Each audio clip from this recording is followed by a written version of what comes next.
It was a couple of weeks before Christmas, and I was at the bar with my friends. Bobby was a big guy, probably about 350. But of course, the dude was a big teddy bear. He was at the end of the bar. And then there was Nicholas and his younger brother, Christos. They moved here from Greece when they were teenagers. Those two were a couple of smartasses. They sat to my right, and finally, on my left, there was good old Jimbo. He was a bit slow, but he wasn't dumb. He just didn't understand things as well or as quickly as everyone else. We were getting pretty drunk and had ducked out back to have a smoke break, and I'm not talking about cigarettes. We passed it around between the five of us, hacking up our lungs and telling stories about the good old times. Oh man, remember that time you climbed over the fence and were so stoned that you fell on the kid's tricycle in the neighbor's yard? Nicholas joked at my expense. Yeah, that shit hurt, and all I could do was lay there, I told him. Yeah, because you were so stoned, Christos said. Yeah, I agreed, causing a big laugh with the group of us. Then our jokes stopped when a strange noise in the bushes and forestry behind the bar sounded out. It sounded almost like a growl of a house cat, but with a kind of odd, guttural rumble beneath it. We waited and listened for a while, but didn't hear anything further and decided to head back into the bar. We had ordered a few more shots of tequila and thrown them back to be followed up by sucking on a lime wedge, when we heard the same cat-like growling, only this time it was inside the bar. The music cut out and the entire pub went silent to look toward the source of the sound, where they saw a little creature standing upon the skee-ball table at the back of the building. Its hooven feet clicked across the smooth wooden surface of the table. We simply stood there, completely dumbfounded at what we were seeing.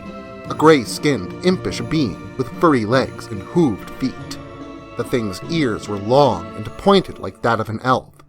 It stared back at us with a kind of toothy grin, with its needle-tipped teeth. Then, from under the pool table came two more things, one of them climbing onto the table, while the other jumped onto a chair by some other patrons, one of whom was a woman that yelped with fright, causing the creature near her to mimic the sound back at her, followed by a playful giggle. The things looked terrifying, with their thin, pointed teeth and their bright yellow eyes that almost glowed, but they were very childlike, which I kind of think lulled us and made us relax for a moment.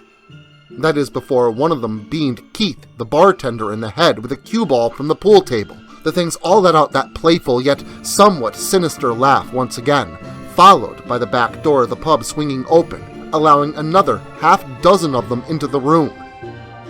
It was only at that point that we decided to hightail it out of there, but unfortunately, we were stopped at the door by a secondary group of three more things that burst in through the front.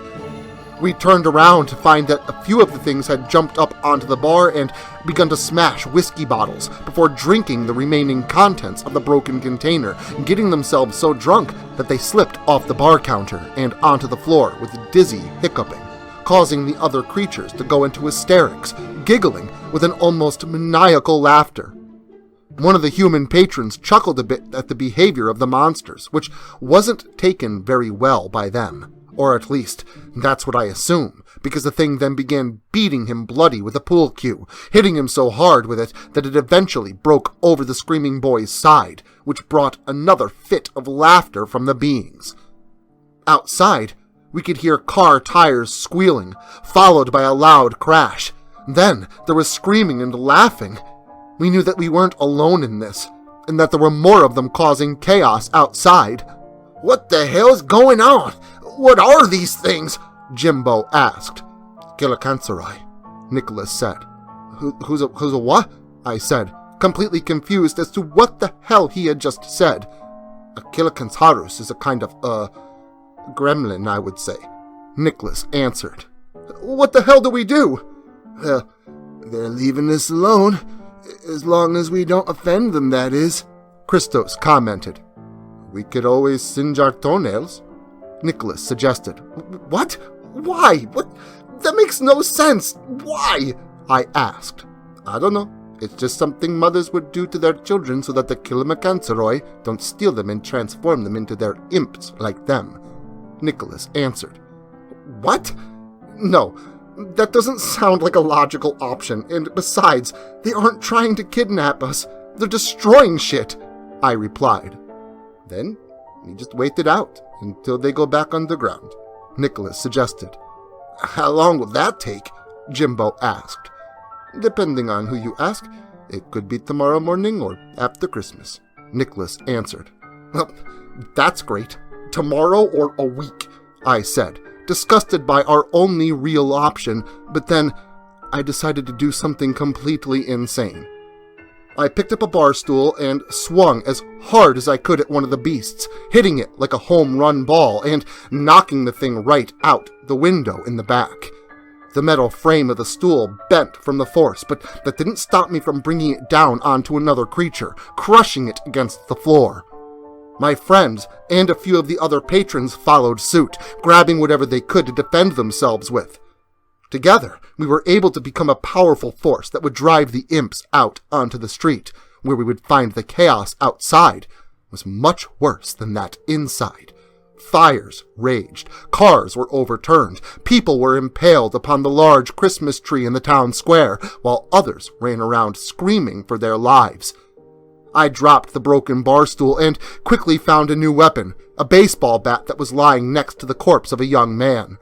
Monsters laughed as they slaughtered people in the streets, swinging down from Christmas lights hung from buildings in order to deliver icicles to the eyeballs of screaming individuals. Jimbo rescued a woman by stabbing a broken pool cue through a creature that was on her shoulders, biting at her. Nicholas found a shovel and began clunking skulls, which I did much the same with my newly acquired baseball bat. But it was Christos who went all out with a chainsaw that he had found at an area where they happened to be cutting down a tree to install a new stoplight. He cut through the little goblins like they were nothing, splattering blood and guts all over the place as he cut a path for us. Other people in town began joining in, grabbing whatever tools that they could to drive these things away. We grabbed whatever we could to fight back against these things, but they just kept coming. Dozens of them clawing their way out of the dirt as if they were just laying in wait. There were too many of them, and people around us were starting to drop like flies. But then we heard it. The chime of the bell from the large clock at the center of town, letting us know that dawn would soon arrive. The things kept coming, though, and we feared that we would soon be overwhelmed. But then, just as soon as the things had come, they turned and ran, clawing their way back into the dirt to hide from the swiftly approaching sun.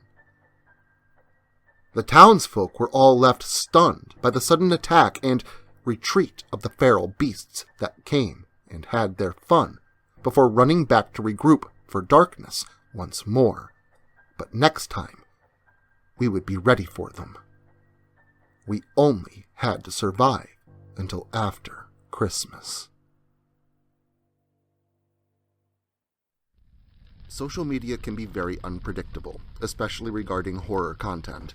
If this content gets removed, all new content will be simultaneously presented on various websites provided in the description to this video. Make sure to follow me in other digital spaces so that you never miss out on the terror.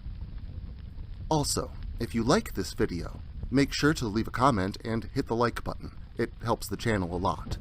If you're new to the channel and you enjoy what's here, consider hitting that subscribe button and the notification bell so that you never miss an upload. Writing is a dream of mine, and it's all of you that make that dream come true.